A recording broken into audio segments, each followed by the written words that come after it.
On February 19th, 1945, at 6:45, the U.S. Navy's preparatory fires lifted incrementally inland from the southeastern beaches of Iwo Jima.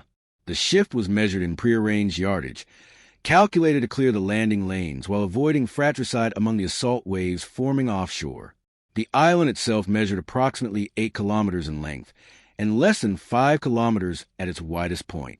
Its most dominant terrain feature, Mount Suribachi, rose 169 meters above sea level at the southern end, a dormant volcanic cone whose slopes were already perforated by reinforced firing positions, tunnels, and observation apertures.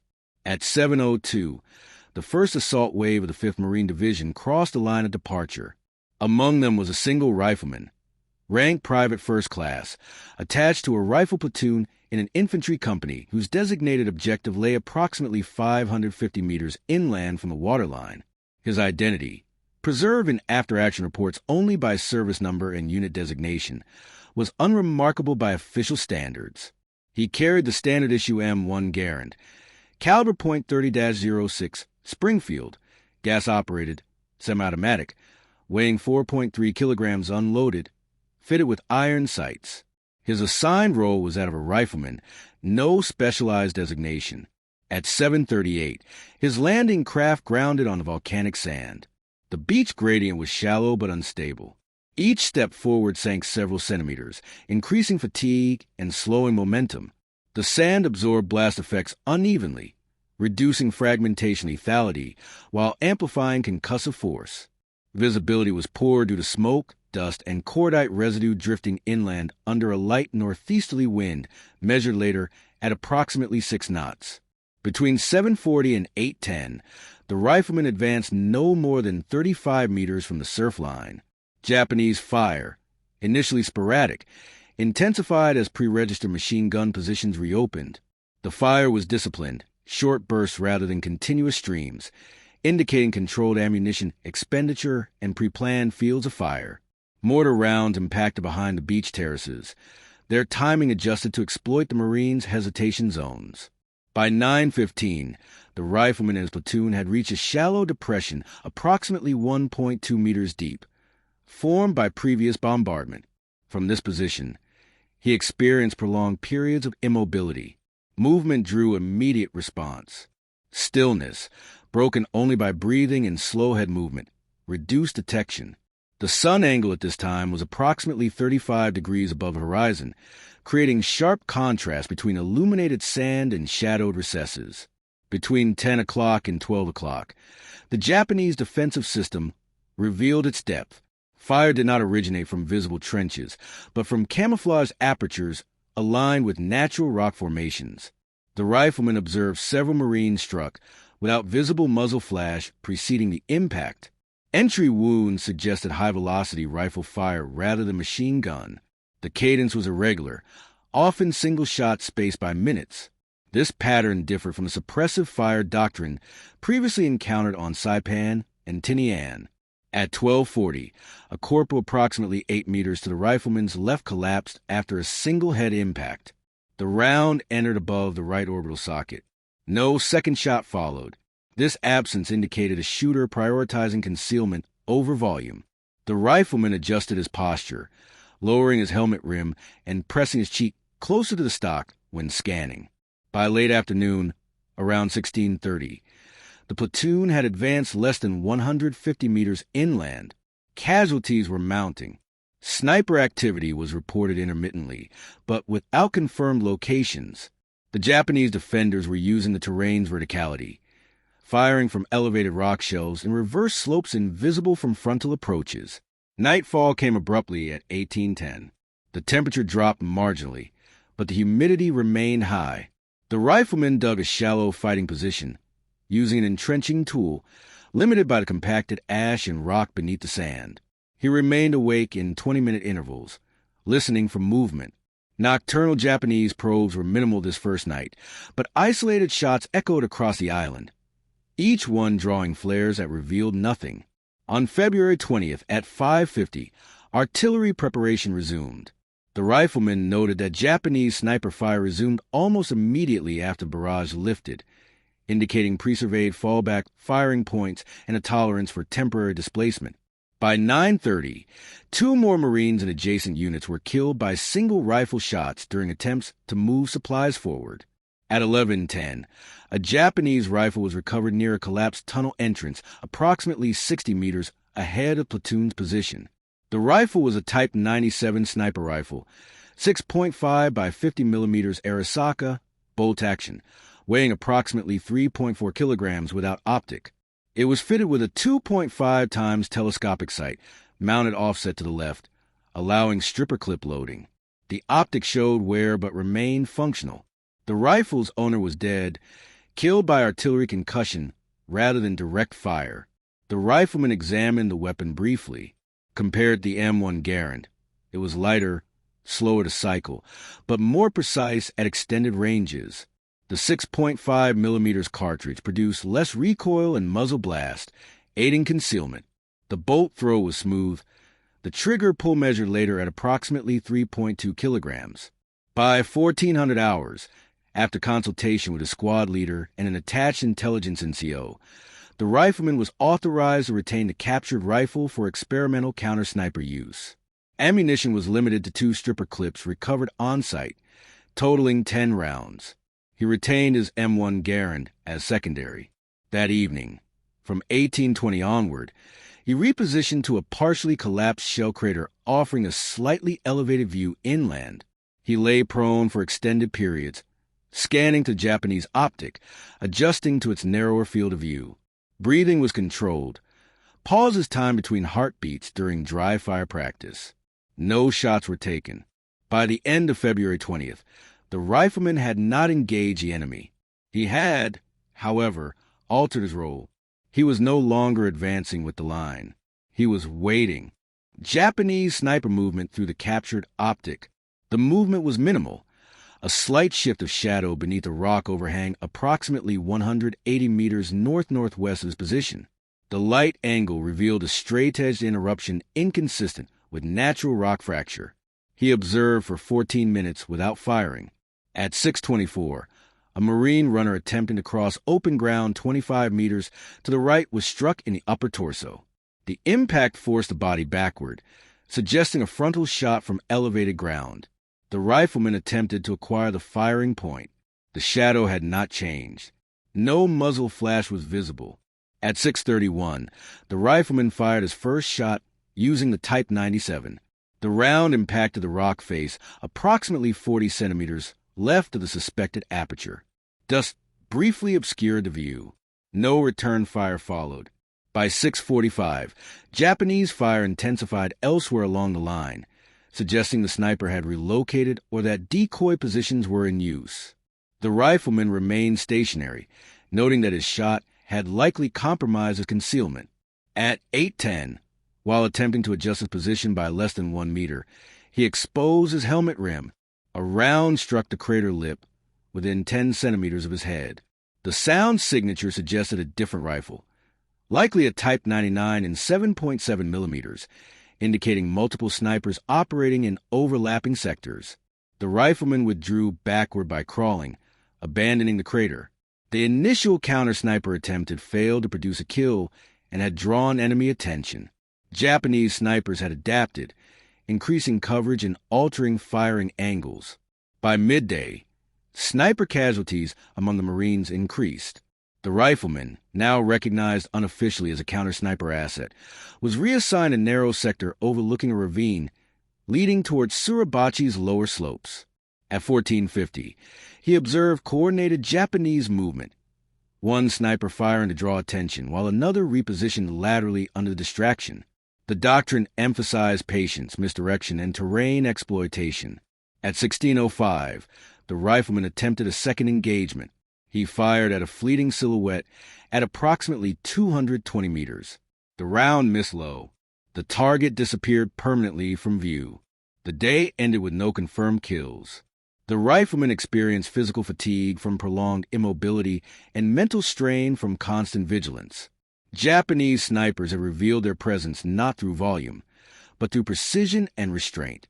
The balance had shifted. The hunt had begun in earnest, but it was not yet his hunt. On February 22, 1945, at 5:55, civil twilight began over Iwo Jima. Cloud cover was low and broken, ceiling estimated at 900 meters, with intermittent ash particles still suspended from previous days' bombardment. The rifleman was positioned on the eastern edge of a shallow ravine approximately 310 meters inland from the original beachhead. Elevation at a position was measured later at approximately 28 meters above sea level. The ground sloped upward to the west at an average gradient of 12 degrees, broken by basalt outcroppings and shell-fractured stone. Between 6 o'clock and 6:40, no shots were fired. This absence was notable. Japanese snipers had previously exploited the transition from darkness to first light. The silence suggested a deliberate pause, either to assess marine movement patterns or to reposition after the previous day's exposure. The rifleman lay prone, body aligned roughly north-northwest, rifle supported by a folded pack beneath the fore end. The Type 97's optic lens was cleaned using a strip of cloth cut from a discarded bandage. The offset scope required a slight head tilt to align the sight picture, increasing neck strain over time. He adjusted his breathing rhythm to 4-second inhalations for second holds, 6-second exhalations, minimizing chest movement during the final phase. At 6:47, a single shot rang out approximately 400 meters to the southwest, near the base of Suribachi's eastern slope. The report was sharp, consistent with a 7.7 millimeters rifle. 2 minutes later, another shot followed from a different bearing. The spacing suggested triangulation rather than independent action. At 7:12, the rifleman detected movement through the optic, a brief vertical motion behind a cluster of rocks approximately 195 meters away, bearing 312 degrees. He did not fire. Instead, he observed the pattern, the movement repeated at irregular intervals, never exposing more than a few centimeters of material. It appeared intentional, a lure. At 7:26, a Marine machine gun team approximately 30 meters behind the rifleman attempted to reposition. As soon as the assistant gunner rose to a crouch, he was struck in the neck. The entry wound indicated a downward trajectory, confirming an elevated firing point. The rifleman shifted his focus upward. At 7:31, he identified a narrow slit cut into volcanic rock approximately 14 meters above ground level, partially obscured by shadow. The aperture was no wider than 20 centimeters. No muzzle flash was visible, but the geometry aligned with the casualty. At 7:34, he adjusted the Type 97's elevation, estimating range at 210 meters. The optics reticle was simple, lacking range markings. He compensated by holding slightly high, accounting for the 6.5 millimeters round's relatively flat trajectory at that distance. At 7:36, during a momentary stillness, he fired a single round. The recoil was mild, the bolt lifted smoothly. Through the optic, he observed a brief collapse of shadow inward, followed by dust and debris falling from the aperture. No return fire followed from that position. He waited. He did not cycle the bolt immediately, maintaining sight picture. After 45 seconds with no movement, he worked the bolt and chambered a second round. At 7:41, a Japanese rifle fired from a new position approximately 60 meters to the right of the original aperture. The shot impacted near the machine gun emplacement. This indicated immediate recognition of the first sniper's neutralization, or at least compromise. At 7:45, the rifleman observed lateral movement, a figure moving low and slow along a narrow ledge, using handholds carved into the rock. The movement was methodical, trained. The figure paused every few seconds, scanning. At 7:52, the rifleman fired his second shot. The round struck the rock ledge approximately 15 centimeters behind the moving figure. The figure disappeared downward, not laterally. The fall was uncontrolled. No further movement was observed. By 8:10, Marine advance elements reported a reduction in sniper fire in that sector. The rifleman remained in position until 9 o'clock, when he was instructed to displace forward by approximately 40 meters to maintain coverage. Between 9:20 and 11 o'clock, the rifleman engaged in prolonged observation. He noted changes in Japanese behavior. Fewer single-shot engagements, increased use of overlapping fields of fire, and a shift toward firing from deeper within caves rather than exposed apertures. At 11:14, a round struck the ground less than 1 meter from his position. The impact angle suggested fire from a higher elevation than previously encountered. He did not return fire immediately. Instead, he traced a likely line of sight backward, using rock edges and vegetation disturbances. At 11:27, he identified a firing point partially concealed by a dead Marine's pack deliberately positioned to mimic debris. The deception was effective at a glance, but betrayed itself by symmetry inconsistent with natural scatter. At 11:33, he fired. The round penetrated the pack and continued into the darkness behind it. A delayed collapse followed, accompanied by a brief metallic sound, possibly the rifle striking stone. By midday, the rifleman had fired 5 rounds. He had 4 remaining. His role was now recognized informally by adjacent units. Requests for observation and coverage were relayed through hand signals rather than radio to avoid detection. At 1600 hours, Japanese sniper activity resumed with increased aggression. Shots were fired in pairs, spaced seconds apart, from differing elevations. The tactic forced observers to divide attention and increased the chance of exposure. At 1618, the rifleman narrowly avoided a headshot when a round clipped the rock above his position. He displaced backward by rolling rather than crawling, minimizing silhouette change. The day ended with confirmed reductions in sniper effectiveness within a narrow sector. However, Japanese adaptation was evident. They were no longer reacting blindly. They were studying the counter-sniper. On February 23, 1945, at 6:05, the rifleman observed a significant change in Japanese tactics. Sniper fire ceased entirely for the first 2 hours of daylight. Instead, Japanese infantry engaged in sporadic mortar harassment, forcing Marines to seek cover and disrupting observation. Between 6:10 and 8:30, the rifleman remained motionless. He noted the absence of bait tactics previously used. This absence suggested either withdrawal or a deliberate attempt to draw him into complacency. At 8:42, a Japanese sniper fired a single round deliberately wide, striking an exposed rock face. The sound signature was distinct. A Type 97, same caliber as the rifleman's captured weapon.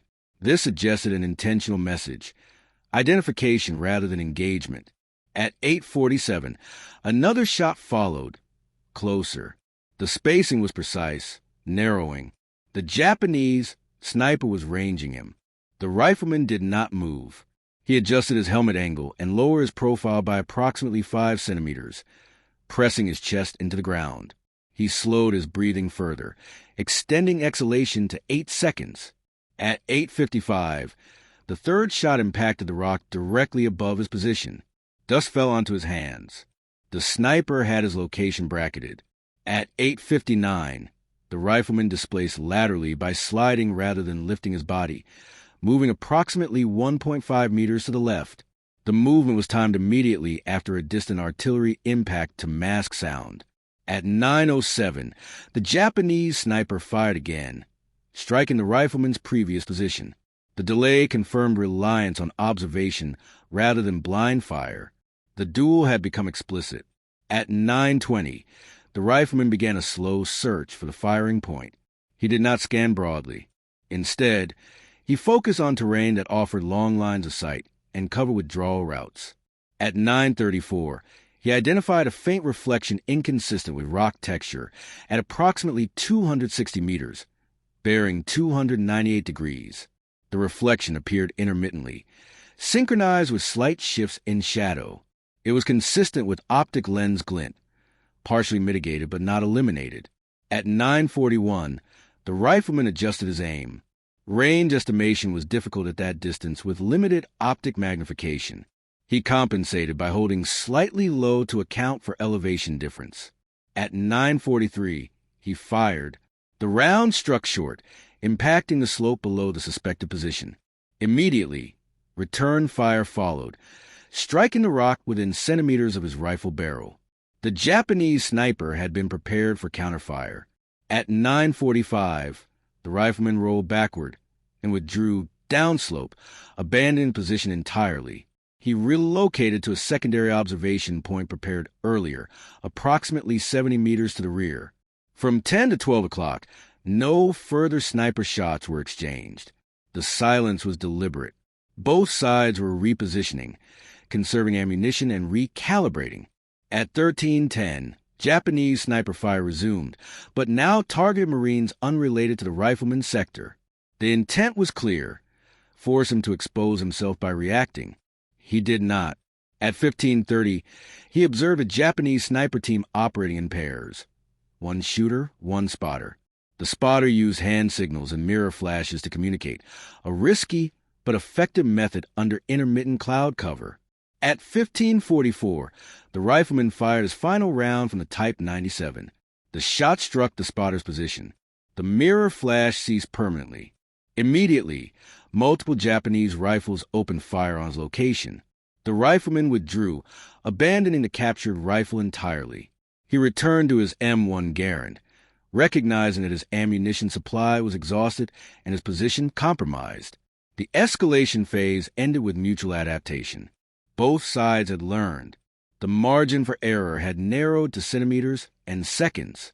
On February 24, 1945, at 6 o'clock, the rifleman was reassigned temporarily to a forward observation role, supporting a platoon advance toward a ridge line approximately 90 meters ahead.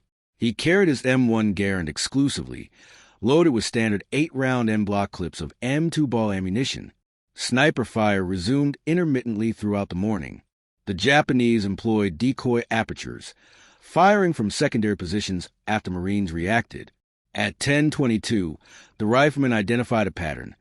Sniper shots consistently followed Marine movement by approximately 12 to 18 seconds. This delay suggested reliance on sound and movement rather than constant visual tracking. At 10:40, he deliberately exposed a helmet mounted on a rifle stock above cover.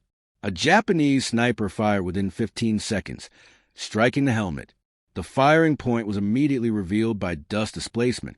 At 10:43, the rifleman engaged with the M1 Garand. He fired 2 rapid shots. The semi-automatic action allowed immediate follow-up. The first round struck rock adjacent to the aperture. The second penetrated deeper.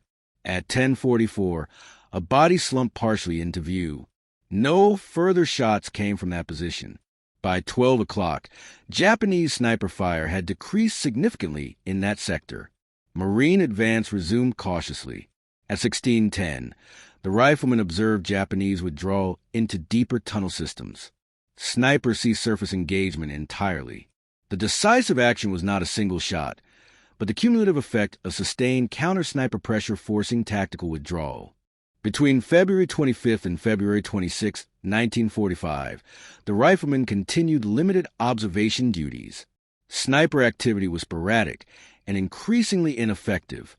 Japanese forces shifted focus to defensive positions deeper within the island. The rifleman's use of the captured sniper rifle was noted in after-action reports as an improvised but effective adaptation. It demonstrated the value of understanding enemy equipment and doctrine. Casualty rates from sniper fire decreased measurably in the affected sectors over subsequent days.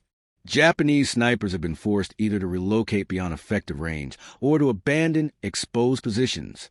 By early March, organized sniper resistance had largely ceased on Iwo Jima. The rifleman returned to standard infantry duties. No commendation was issued specifically for counter-sniper actions.